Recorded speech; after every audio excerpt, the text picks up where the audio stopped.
Welcome to native news. నా పేరు కృష్ణ. అప్డేట్స్లోకి వెళ్తే మహాశివరాత్రిని పురస్కరించుకొని ఫిబ్రవరి 27వ తేదీన శ్రీ పార్వతీ పరమేశ్వరుల కళ్యాణం రంగరంగ వైభవంగా జరుపుతామని శ్రీ బ్రహ్మరాంబ మల్లేశ్వర స్వామి సేవా సమితి సభ్యులు పేర్కొన్నారు. స్వామివారికి అభిషేక కార్యక్రమంలో గణపతి హోమంలో నిర్వహిస్తామన్నారు. వన్ టౌన్ కొత్తపేట మాయిలు ఫంక్షన్ హాల్లో శ్రీ బ్రహ్మరాంబ మల్లేశ్వర స్వామి సేవా సమితి ఆధ్వర్యంలో విలేకరుల సమావేశం ఏర్పాటు చేశారు. ఈ విలేకరుల సమావేశంలో కొత్తగొళ్ల మాజీ చైర్మన్ కొనకళ్ళ విద్యాధర్రావు, పులిచేరి రమేష్ బాబు మాట్లాడుతూ శ్రీ బ్రహ్మరాంబ మల్లేశ్వర స్వామి సేవా సమితి ఆధ్వర్యంలో ఈ నెల 27వ తేదీన పార్వతీ పరమేశ్వరుల కళ్యాణాన్ని అత్యంత వైభవంగా నిర్వహిస్తామన్నారు. కళ్యాణ ఉత్సవంలో ఉదయం 7 గంటలకు గణపతి హోమం, 8 గంటలకు విశేష అభిషేకాలు జరుగుతాయని తెలిపారు. అలాగే 108 అష్టోత్తర శతకాలతో అభిషేకార్చనలు నిర్వహిస్తామన్నారు.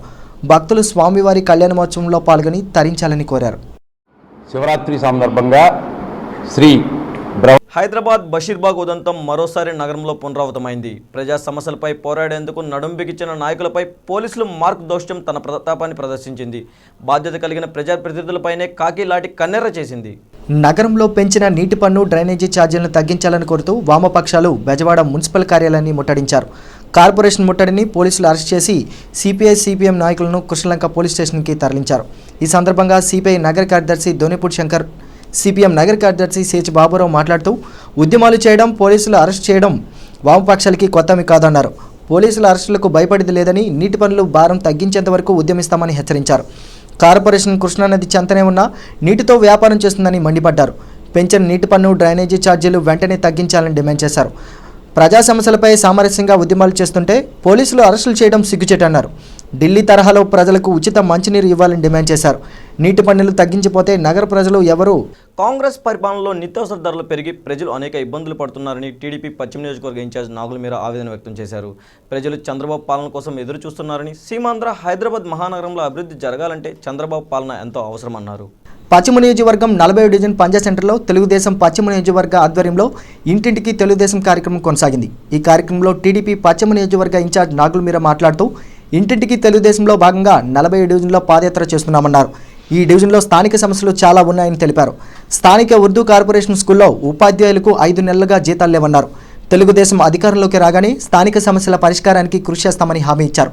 సీమాంధ్ర హైదరాబాద్ లాగా అభివృద్ధి చెందాలంటే చంద్రబాబు పాలన అవసరమని ప్రజలు భావిస్తున్నారని తెలిపారు. ఇంటింటికి తెలుగుదేశం కార్యక్రమంలో భాగంగా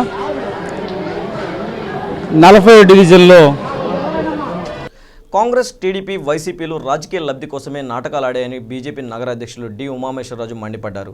రాష్ట్ర విభజనలో బీజేపీని విమర్శించే నైతిక హక్కు ఏ పార్టీకి లేదన్నారు. అన్ని వనరులు ఉన్న సీమాంధ్రను సింగపూర్ తరహాలో అభివృద్ధి చేసుకుందామని ఆయన అన్నారు. విజయవాడ భారతీయ జనతా పార్టీ కార్యాలయంలో ఆ పార్టీ నేతలు విలేకరుల సమావేశం ఏర్పాటు చేశారు. ఈ సందర్భంగా ఆ పార్టీ నగర అధ్యక్షులు డి ఉమామేశ్వరరాజు మాట్లాడుతూ 1997 కాకినాడలో జరిగిన రాష్ట్ర కార్యవర్గ సమావేశంలో 1 ఓటు 2 రాష్ట్రాల నినాదానికి బీజేపీ కట్టుబడి ఉందని చెప్పారు.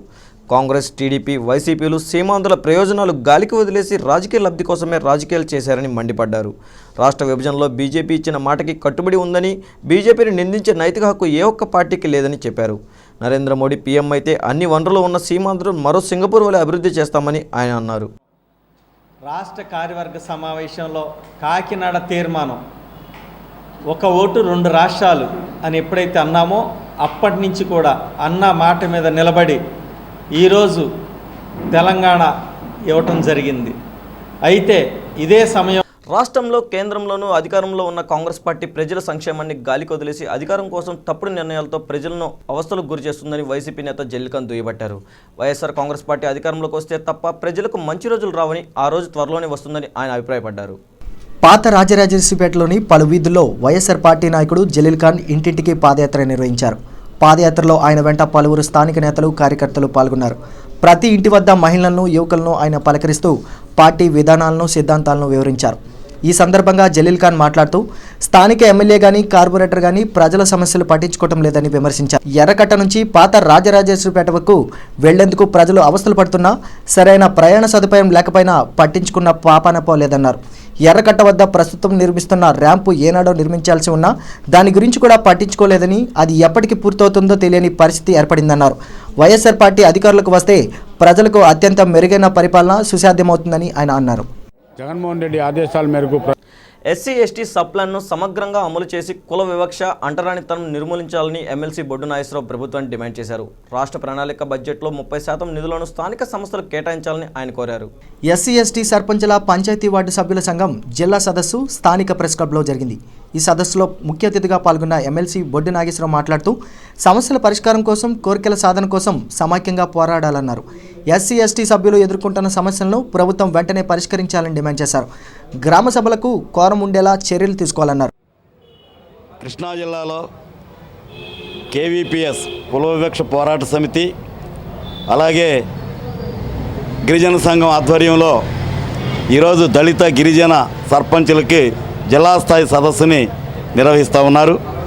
ఈ సదస్సు యొక్క ముఖ్య ఉద్దేశ్యం ఈ సర్పంచులకి గ్రామాలలో తమ యొక్క అధికారాలు, తమ యొక్క బాధ్యతలని తెలియజేయడం ద్వారా ఆ గ్రామాల్లో మంచి పరిపాలన అందించాలనే నేపథ్యంలో ఈ కార్యక్రమం చేపట్టినటువంటి ఆ రెండు సంఘాలకి ధన్యవాదాలు తెలియజేస్తూ, ముఖ్యంగా ఈరోజు ఎస్సీ ఎస్టీ ఉపప్రణాళిక శ్రీ బ్రహ్మరాంబ మల్లేశ్వర స్వామివార్ల రథోత్సవం ఫిబ్రవరి 28వ తేదీన అత్యంత వైభవంగా నిర్వహిస్తామని శ్రీ కన్నికా పరమేశ్వరి అన్నసత్రం కమిటీ సభ్యులు తెలిపారు. ఈ రథోత్సవం భక్తులు పెద్ద సంఖ్యలో విచ్చేసి జయప్రదం చేయాలని విజ్ఞప్తి చేశారు. వన్ టౌన్ శివాలయం వీధిలో శ్రీ కన్నికా పరమేశ్వరి అన్నసత్రం కమిటీ ఆధ్వర్యంలో విలేకరుల సమావేశం ఏర్పాటు చేశారు. ఈ విలేకరుల సమావేశంలో శ్రీ కన్నికా పరమేశ్వరి అన్నసత్రం కమిటీ ప్రధాన కార్యదర్శి బచ్చు వెంకట నరసింహారావు, కమిటీ అధ్యక్షులు బాయన హరేశ్వరరావు మాట్లాడుతూ శ్రీ బ్రహ్మరాంబ మల్లేశ్వర స్వామి, శ్రీ భద్రకాళి వీరభద్రస్వామి వార్ల గంగా పార్వతీ సమేత వసంత మల్లికార్జున స్వామి వార్లకు ఈ నెల 28వ తేదీన రథోత్సవము, పుష్ప యాగోత్సవంలో ఘనంగా నిర్వహిస్తామన్నారు. రథోత్సవం కార్యక్రమానికి ముఖ్య అతిథిగా నగర పోలీస్ కమిషనర్ బి శ్రీనివాసులు విచ్చేసి రథోత్సవాన్ని ప్రారంభిస్తారని తెలిపారు. రథోత్సవం విద్యుత్ కాంతులతో, మేళతాళాలు, కోలాటాలతో అతి వైభవంగా జరుపుతామన్నారు. భక్తులు పెద్ద ఎత్తున తరలివచ్చి రథోత్సవాన్ని జయప్రదం చేయాలని కమిటీ సభ్యులు విజ్ఞప్తి చేశారు. శ్రీ కన్నికా పరమేశ్వరి అన్నసత్రం కమిటీ వారి ఆధ్వర్యం దేశంలో కార్మికుల పరిస్థితి అగమ్యగోచరంగా ఉందని, కార్మిక చట్టాలేమీ సక్రమంగా అమలు కావడం లేదని ఐఎఫ్టీయూ నగర అధ్యక్షుడు కె రామారావు ఆరోపించారు. కార్మికులకు కనీస వేతన చట్టం వెంటనే అమలు చేయాలని ఆయన ప్రభుత్వాన్ని డిమాండ్ చేశారు. నిత్యావసర సరుకులు ధరలు పెరిగిపోతుండటంతో కార్మికులు తీవ్ర ఇబ్బందులు ఎదుర్కొంటున్నారని ఆయన ఆవేదన వ్యక్తం చేశారు. ఐఎఫ్టీయూ ఆధ్వర్యంలో అసంఘటిత రంగ కార్మికులకు కనీస వేతనాలు చెల్లించాలని సబ్ కలెక్టర్ కార్యాలయం వద్ద కార్మికులు ధర్నా చేపట్టారు. ఈ సందర్భంగా ఐఎఫ్టీయూ నగర అధ్యక్షులు కె రామారావు మాట్లాడుతూ దేశంలో కార్మికుల చట్టాలేవి అమలు కావటం లేదని మండిపడ్డారు. కనీస వేతనాలు లేక అసంఘటిత రంగ కార్మికులు తీవ్ర ఇబ్బందులు పడుతున్నారని చెప్పారు. నిత్యావసర సరుకుల ధరలు రోజురోజుకి పెరగడంతో జీవనోపాధి కష్టంగా మారుతుందని అన్నారు. కార్మికులకు కార్మిక చట్టాలను అమలు చేయడానికి ఒక యంత్రాంగాన్ని నియమించాలని ప్రభుత్వాన్ని ఆయన డిమాండ్ చేశారు. మన దేశంలో కార్మికులకు కనీస చట్టాలు ఇవి కూడా అమలు కావడం లేదు. భారతదేశంలో అనేక పోరాటాల ద్వారా చేసుకున్నటువంటి కార్మిక చట్టాలు ఏవి కూడా అమలు కాని పరిస్థితి గత 10 సంవత్సరాల కాలం నుండి కొనసాగుతూ ఉన్నది. అదే క్రమంలో ఈ 10 సంవత్సరాల కాలంలో అసంఘటిత కార్మికుల సంఖ్య సమాచార చట్టం గురించి విద్యార్థుల్లో అవగాహన కల్పించడానికి సిద్ధార్థ మహిళా కళాశాలలో ఆర్టీఐ కార్యక్రమం చేపట్టారు. ప్రభుత్వ రంగ సంస్థల నుంచి అవసరమైన సమాచారం తెలుసుకోవడానికి ఈ చట్టం ఎంతో ఉపయోగపడుతుందని కళాశాల ప్రిన్సిపల్ టి విజయలక్ష్మి అన్నారు. విద్యార్థుల కోసం ఆన్లైన్ కోర్సులను ప్రారంభిస్తున్నట్లు ఆమె చెప్పారు.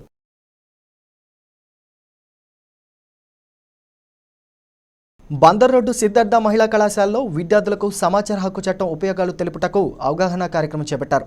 ఈ సందర్భంగా కళాశాల ప్రిన్సిపల్ టి విజయలక్ష్మి మాట్లాడుతూ దేశంలో ఏ ప్రభుత్వ రంగ సంస్థ నుంచి అయినా మనకు కావాల్సిన సమాచారాన్ని పొందడానికి ఆర్టీఐ ఎంతో ఉపయోగపడుతుందని చెప్పారు. విద్యార్థుల కోసం ఆన్లైన్లో ఈ కోర్సుని అందించి పూర్తి చేసిన 25 మందికి ప్రభుత్వం నుంచి సర్టిఫికేట్స్ అందిస్తున్నట్లు చెప్పారు. ఈ చట్టం ఎప్పటి నుంచో అమల్లో ఉన్నా అవగాహన లేకపోవడంతో ప్రజలు సరిగ్గా ఉపయోగించలేకపోతున్నారని చెప్పారు. సమాచార హక్కు చట్టం ఉపయోగాలు తెలుసుకుంటే విద్యార్థులకు భవిష్యత్తులో ఎన్నో ప్రయోజనాలు ఉంటాయని అన్నారు. మా కళాశాలలో ఈరోజు రైట్ టు ఇన్ఫర్మేషన్ యాక్ట్ అనే అంశం మీద ఒక చిన్న వర్క్షాప్ కండక్ట్ చేయడం జరుగుతోంది. ఇది యాక్చువల్గా మా కళాశాలలో ఈ సంవత్సరం ఈ అకాడమిక్ ఇయర్లో రైట్ టు ఇన్ఫర్మేషన్ యాక్ట్కి సంబంధించి ఆన్లైన్ కోర్సు స్టార్ట్ చేశాము. దానిలో ఒక 25 తెలుగుదేశం పార్టీకి వ్యతిరేకంగా తాను ఎటువంటి వ్యాఖ్యలు చేయలేదని, పత్రికల్లో తనపై వచ్చిన కథనాల గురించి పార్టీ నాయకత్వానికి వివరించడం జరిగిందని తెలుగుదేశం పార్టీ నాయకులు ముష్టి శ్రీనివాస్ చెప్పారు. తెలుగుదేశం పార్టీ ఏ అభ్యర్థికి టికెట్ ఇచ్చినా బ్రాహ్మణ సామాజిక వర్గం తరపున పార్టీ గెలుపును కృషి చేస్తానని హామీ ఇచ్చారు. చెప్పాలి అంటే నేను సుమారుగా 20 సంవత్సరాల నుంచి బ్రాహ్మణ సామాజిక వర్గంలో తెలుగుదేశం పార్టీలో ఉంటూ తెలుగుదేశం పార్టీకి గెలుపునకు ఎంతో కృషి చేస్తూ వస్తున్నాను. అటువంటి సమయంలో చంద్రబాబు నాయుడు గారు గత పాదయాత్రలో విజయవాడ వచ్చినప్పుడు బ్రాహ్మణ సమస్యల గురించి నాతో ఆయన చర్చించినప్పుడు అటువంటి పరిస్థితుల్లో బ్రాహ్మణ సమస్యల గురించి ఆయనకు చెప్పడం జరిగింది. ఆ చెప్పినప్పుడు వెంటనే తెలుగుదేశంలో కూడా ఇవి bulletin updates. Keep watching native news.